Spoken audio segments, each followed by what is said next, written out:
Chapter 5, 138, Devouring Styles. This was the fifth and final duel that Sunny had to fight today. His previous three opponents all practiced unique and interesting styles, so he had taken his sweet time trying to learn from them. He succeeded twice and failed once. The first opponent was called Straw Hat and used a curved sword, his technique relying on extreme speed and flexibility. Even Sunny, who had himself trained to make his body as malleable as possible, struggled to keep up with this unpredictable opponent. The alias of the second one, the Other Fool, was a bit familiar, but the style he used was not. Sunny spent a lot of time trying to understand the strange pattern of essence expenditure the fighter used, all the while dodging unpredictable attacks of his exquisite halberd. In the end, he learned a lot from this fight. However, it was the third opponent that had really tested him. This Awakened, whose alias was Blue Vash, wielded a slender rapier and practiced a deceptively simple battle style. What separated him from the rest was that each of his movements was utterly perfect, and every one of Sunny's mistakes had been instantly punished. It was as though the man had a supernatural ability to see even the tiniest flaw in his enemy's technique, and was able to immediately exploit it. No matter how hard Sunny had tried to comprehend the essence of the style Blue Vash was using, he couldn't grasp it. In the end, he was forced to overwhelm and kill the astute fencer just to survive. However, despite that failure, he learned from this fight even more. Regardless, after several duels against such talented fighters, Sunny felt that his mastery of shadow dance, which had stayed stagnant for a while, was finally progressing again. He was slowly approaching a precipice. That was why he was so glad to see Dar of the Maharana clan. To some, facing a legacy might have seemed like a tough break.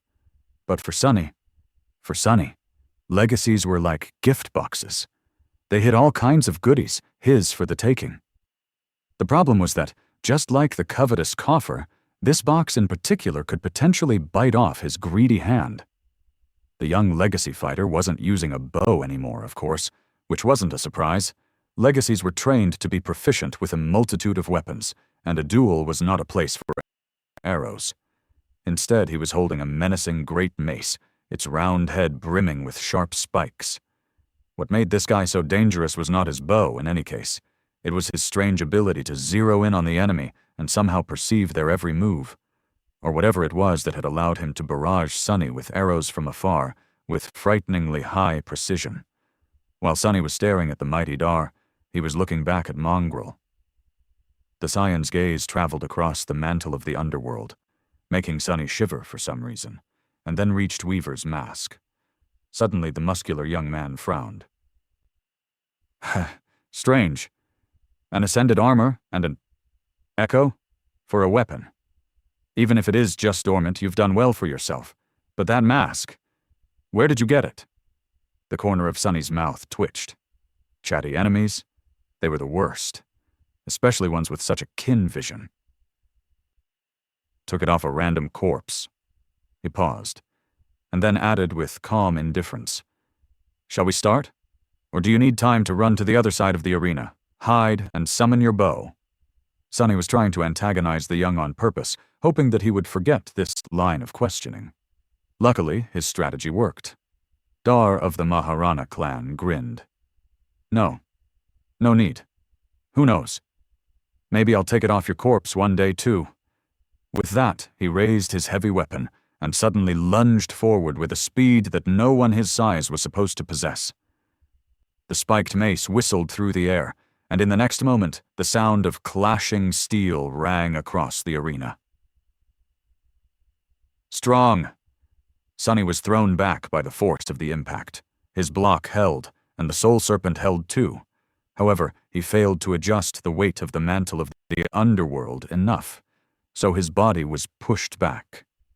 How the hell is he so strong? I have 3 soul cores, damn it! Dar didn't care.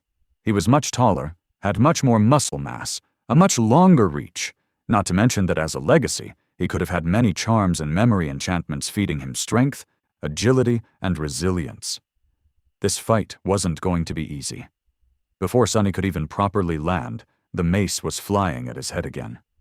He pivoted on one leg, dodged the spikes, and dashed forward, hoping to close distance and get up close to the opponent, where his small stature and the shorter weapon would give him an advantage. The soul serpent lashed out, aimed at the enemy's heart. Dar was wearing a light leather cuirass that left his shoulders and arms exposed, so Sunny hoped to pierce it with one blow.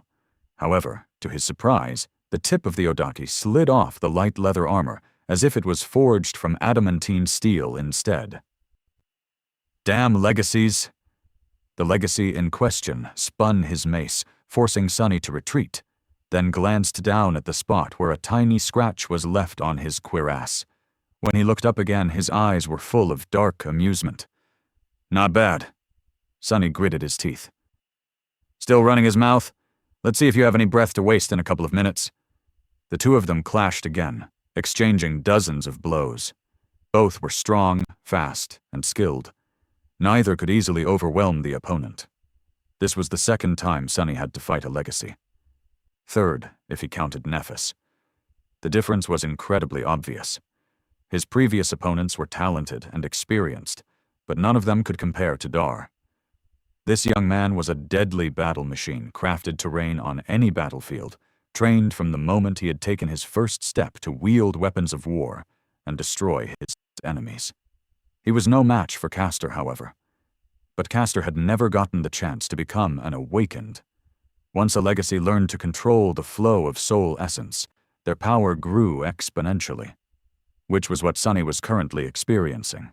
Raw power shaped into a deadly weapon by long years of relentless practice and superb skill.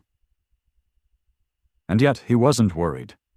Dar was powerful, skilled, and experienced. But he lacked something that people like Sunny had: the memory of fear and bitter defeats, knowledge of death, and a vicious will to persevere. Sunny didn't doubt that the legacy had spent a lot of time in the dream realm, battling nightmare creatures.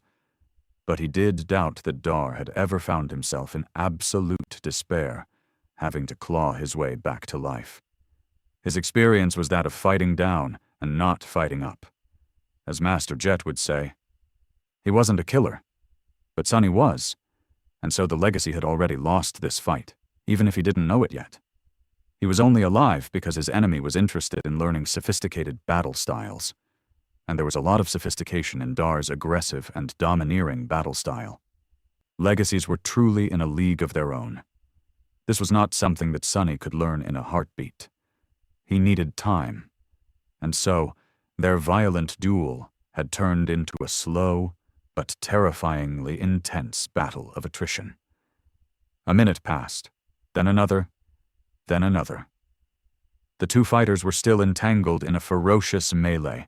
The spectators were at the edge of their seats, holding their breaths as they watched the incredible spectacle. The direct feed of the duel was gathering more and more viewers. Bastard! How are doing this? How? Sunny was trying to peer into the core of Dar's style, but failed to understand its essence over and over again. Until he didn't. I see. So this is how. It was so obvious.